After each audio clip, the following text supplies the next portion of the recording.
শুরুতেই জানিয়ে দিচ্ছি সংবাদ শিরোনামগুলো। ভারী বৃষ্টি না হয় ফেনী ও নোয়াখালী সহ বিভিন্ন জেলায় কমছে বন্যার পানি, খাবার ও নিরাপদ পানির অপেক্ষায় বানভাসী মানুষ। বিজিবির হাতে আটক সাবেক বিচারপতি শামসুদ্দিন চৌধুরী মানিককে পুলিশের কাছে হস্তান্তর, সিলেট আদালতে তোলা হবে বিকেলে। বিএনপির পলাতক ঊর্ধ্বতন কর্মকর্তাদের অবস্থান জানা নেই বলছেন পুলিশ কমিশনার। রিমান্ডে ছাত্র জনতা হত্যায় ভিআইপিদের সম্পৃক্ততা জানার চেষ্টা।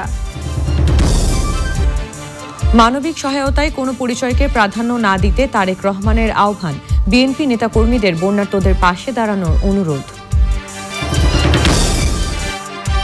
ত্রাণ ও পুনর্বাসনে সমন্বিতভাবে কাজ করতে প্রধান উপদেষ্টার আহ্বান, বিদ্যুৎ ব্যবস্থা স্বাভাবিক করার পাশাপাশি মোবাইল নেটওয়ার্ক চালুর সিদ্ধান্ত।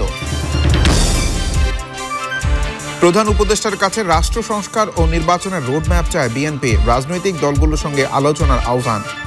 সংবাদ শিরোনামগুলো জানাচ্ছিলাম এখনকার সংবাদ আয়োজন। একই সঙ্গে চ্যানেল আই এবং চ্যানেল আইয়ের ওটিটি প্ল্যাটফর্ম আই স্ক্রিনে লাইভ স্ট্রিম হচ্ছে।